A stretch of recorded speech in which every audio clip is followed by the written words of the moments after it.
Skill development man পাওয়ারের এইটা নিয়ে আমরা তাদের সাথে আলোচনা করেছি।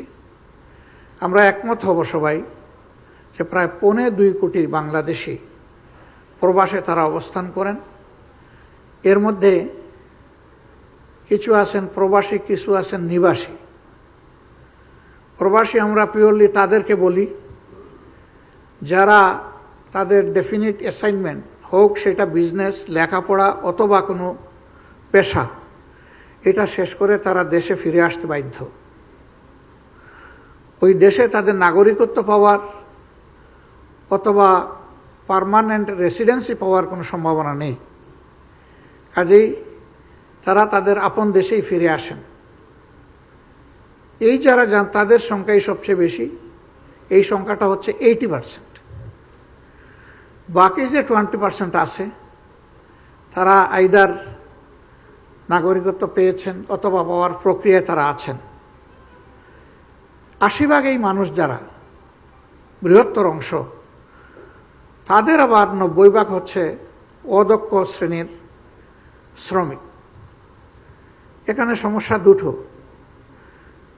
তাদের দক্ষতা সুনির্দিষ্ট ক্ষেত্রে না থাকার কারণে তারা খুব ছোট কাজ করেন, কিন্তু কঠোর পরিশ্রম তাদেরকে করতে হয়। এর বিনিময়ে তারা যা আর্ন করেন সেটা নুন আনতে পান্তা ফুরানোর উপক্রম। খেয়ে না খেয়ে 10 ফুট 15 ফুটের একটা রুমে গাদাগাদি করে শিফটিংয়ে 15 জন তাদেরকে বসবাস করতে হয়। যারা মিডল ইস্টের দেশগুলোতে গিয়েছেন, সফর করেছেন, আমাদের এই ভাইদের, হাড়ভাঙ্গা পরিশ্রমকারী ভাইদের অবস্থা স্বচক্ষে দেখার সুযোগ পেয়েছেন। আমি বিশ্বাস করি যাদের সামান্য বিবেক আছে এই অবস্থা দেখার পরে তাদের সকলের চোখ দিয়ে পানি ঝরে। কার্যত তারা মানবেতর জীবনযাপন করেন। কেন? তাদের স্যালারি কম। কেন? তারা অনেকে ঋণদার করে গিয়েছেন। কেন? তাদেরকে দেশে তাদের পরিবারকে লালন পোষণ করতে হয়।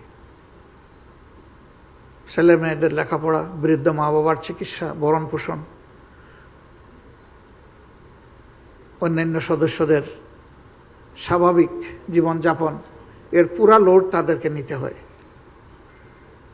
এই জন্যে খুবই খারাপ লাগতো। কোনো কোনো জায়গায় গিয়ে দেখি যে ইভিনিং টাইমে কোনো কোনো হোটেল ফ্রিতে কিছু খাবার দেয় মানুষকে। এই দৃশ্য দেখার সুযোগ আমার হয়েছে। আমাদের লোকরা সেখানে গিয়ে দাঁড়ায় একটু খাদ্য নেওয়ার জন্য।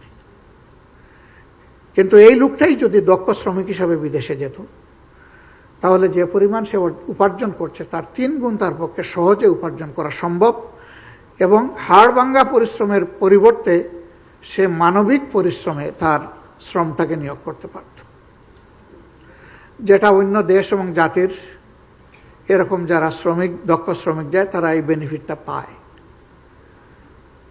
দুঃখের বিষয়, আমরা তাদেরকে রিমিটেন্স যোদ্ধা বলি, কিন্তু তাদেরই কেউ যখন মারা যায় তখন এই লাশটা আপন করেছে দেশে আনতে হয়।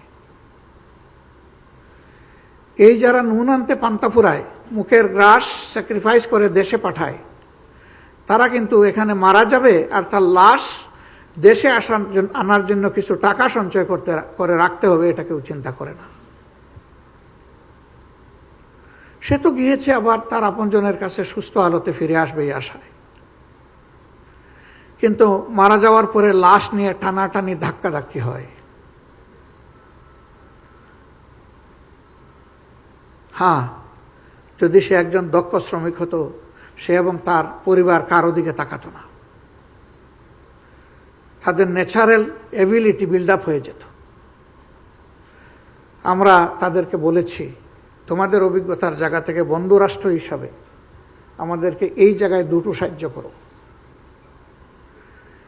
তোমরা কিছু প্রতিষ্ঠান আমাদের দেশে গড়ো, সেই প্রতিষ্ঠানের মাধ্যমে ল্যাঙ্গুয়েজ স্কিল এবং টেকনিক্যাল স্কিল, এই দুইটা জিনিস তোমরা আমাদেরকে প্রোভাইড করো। এতে আমরা লাভবান হব এবং তোমরাও লাভবান হবা। তোমরা বলছো এই অদক্ষ শ্রমিকরা এসে তোমাদেরকে বেশি বেনিফিট দিতে পারছে না, তোমাদের প্রয়োজন দক্ষ শ্রমিকের, তোমরা এখান থেকে ট্রেন্ড আপ লোকগুলাকে নিয়ে যাবা। তোমরা বলছো লোকেরা অবৈধ পথে আমাদের দেশগুলোতে অনুপ্রবেশ করছে, তখন এই দক্ষ লোকগুলো তার নিজের দেশেই কাজ পেয়ে যাবে, তার দক্ষতার কারণে। আমার দেশে প্রয়োজন আছে, তখন সে বিদেশে যাওয়ার চিন্তা মাথা থেকে ফেলে দেবে। যারা বিদেশে যায় 5 লাখ, 10 লাখ, 20 লাখ, 50 লাখ খরচ করে যায়, আবার জীবনের ঝুঁকি নিয়ে যায়। এর মাঝে অনেকের জীবন প্রদীপ নীল পানিতে ডুবে যায়, শেষ হয়ে যায়। সাগরে লাশ হয়ে কারোর লাশ ফেরত পাওয়া যায়, কারোটা পাওয়াই যায় না। এটি একটা দেশের জন্য কোনো ভালো খবর নয়, একটা জাতির জন্য এটা ব্যথা এবং বেদনার জায়গা। এইগুলোর সমাধান স্কিল ডেভেলপমেন্টের মাধ্যমে সম্ভব।